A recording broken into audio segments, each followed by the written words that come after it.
The redesigned 2016 Honda Civic is the best car for you if you want an economical compact that sure doesn't act like one, hardly looks like one either thanks to the sleek new styling, and it's climbed back into contention for the best all-around driving car in the segment. This is the first all-new Civic since the 2012 model, which was a sales hit but a critical bomb. That taught Honda a valuable lesson. The company applied what it learned to create a small car that's remarkably roomy and feels incredibly upscale. Is it right for you?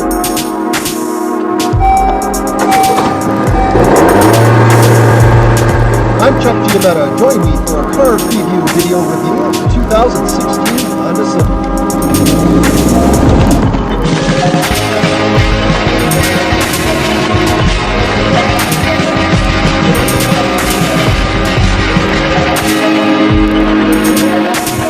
Ford and CRV outsell it, but Honda's sentimental about the Civic. It considers it the symbol of its ability to bring great engineering to the masses. That image took a hit with the last generation Civic. It debuted with dull road manners and a cheap interior. Emergency updates helped, but it's this 2016 redesign that restores the company's Civic pride. Longer, lower, wider, it looks like it costs a lot more than a car with an average price of $23,000. This front end would be at home on an Acura from Honda's premium division. Every model gets LED daytime running lights and turn signals. The top-line Touring has LED headlamps, too. The swollen haunches give it some muscle, this fastback roofline some sophistication, and these C-shaped tail lamps look distinctive if a little out of scale. The structure is more rigid, and the suspension uses components typically found on larger, more expensive cars. The wheelbase, the distance between the front and rear axles, grows more than an inch, expanding legroom, and trunk space is now among best in class. Both engines are new. LX and EX models have a 2-liter 4-cylinder with 15 more horsepower than last year's base engine. You can get it with a manual transmission in the LX, otherwise it links to a continuously variable automatic transmission known as a CVT.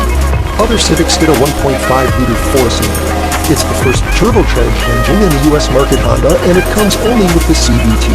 Any combination rates at the top of the class for fuel economy, at least 40 miles per gallon on a highway and over 30 city highway combined.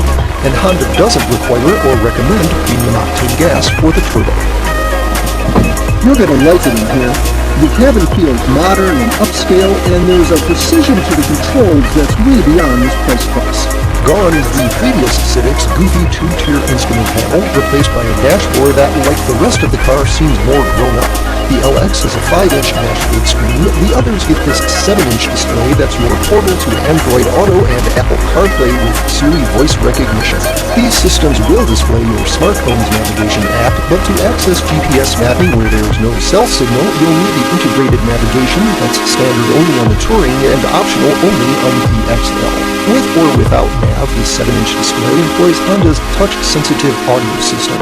Adjusting volume on the screen is a pain, but this steering wheel control is a creative alternative.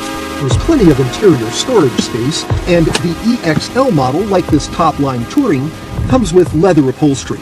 All but the 2 least expensive models have heated front seats. Every Civic gets upscale touches like automatic climate control and an electronic parking brake. All but the LX feature the convenience of keyless entry with push-button ignition.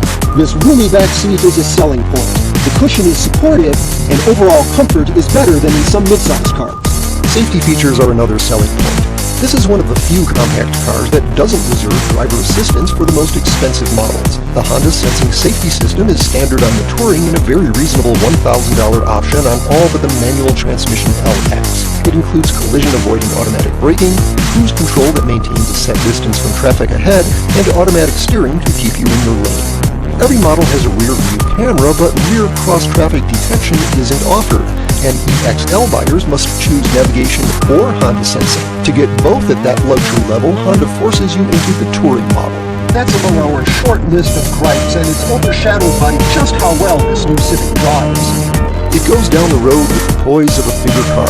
It's quiet, it's composed in corners, and the steering is meaty and linear. Like most base engines in this class, Civics will get you around town and onto the expressway with little drama, but without much excitement. The turbo in the more expensive models is livelier and worth the extra money. 90% of Civic buyers choose the CVT, and it's the best in the business with hardly any of the lag or surging typical of these kinds of transmissions. While this new Civic is a paragon of refinement, it doesn't quite match the moods of the sporty leaders in this class, the Mazda 3 and Volkswagen Golf. Honda will address that for the 2017 model year with the addition of the 200 horsepower SI model, followed by the 300 horsepower Civic Type R. It's also expanding the line. The coupe joined the sedan in late 2016, and a hatchback is on the way too. Only sedan prices were announced in time for this review, and they're very inviting. The sweet spot is in the XT with the Honda Sensing safety system at around $25,500, though the fully equipped Touring is a tempting value at around $27,300. This new Civic shapes up as one of those rare cars that's popular with the public and the hundreds. If you're in the market for a good compact or even a mid-size sedan, don't buy without checking this one out too. And for more on this and other cars, trucks, and SUVs, go to carpreview.com and please subscribe to our